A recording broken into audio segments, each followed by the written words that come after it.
আসসালামু আলাইকুম রহমতুল্লাহ বারাকাতুহু। অনেকে জানতে চান যে ভাই আমি একটা সৌদি নামে ব্যবসা করতে চাই, তাহলে আমার কি কি ডকুমেন্টস লাগবে বা আমি চাইলে কি ভিসা তুলতে পারবো কিনা। প্রিয় ভাই, যারা সৌদির নামে ব্যবসা করতে চান তারা চাইলে আমাদের মাধ্যমে একটা মুআসসাসা খুলতে পারেন এবং A to Z Sijil তিজারি, রোকসা বলদিয়া, Shahadat দাফা Madani A to Z সকল কাজ করতে পারবেন। কিন্তু প্রশ্ন হলো ভাই, কয়টা ভিসা আমরা তুলে দিতে পারবো? ভাই আমরা আপনাকে সর্বোচ্চ 12টা পর্যন্ত ব্যালেন্স এনে দিতে পারবো। আমি যদি আপনারা যারা ভিসা নিয়ে ব্যবসা করেন তাদেরকে যদি বলি, দেখেন এখানে কটা ব্যালেন্স, এরকম আমরা প্রতিনিয়ত খুলি, এখানে 12টা পর্যন্ত ব্যালেন্স আছে।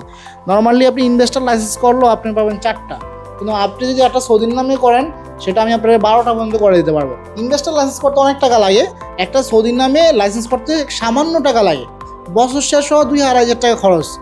আর একটা ইনভেস্টার লাইসেন্স করলে বছর শেষে 1 লক্ষ রিয়ালের মতো খরচ আছে মিনিমাম। যদি একটা সৌদির নামে ব্যবসা করেন তাহলে সৌদিকে একটা শুধু প্রফিট দিলে হয়। এখন কথা হলো যে শুধুমাত্র যদি ভালো সৌদি আপনার পাওয়া সম্ভব না হয় আর আপনার ব্যবসাটা যদি অনেক বিশাল হয় তাহলে আপনি ইনভেস্টর হতে পারেন।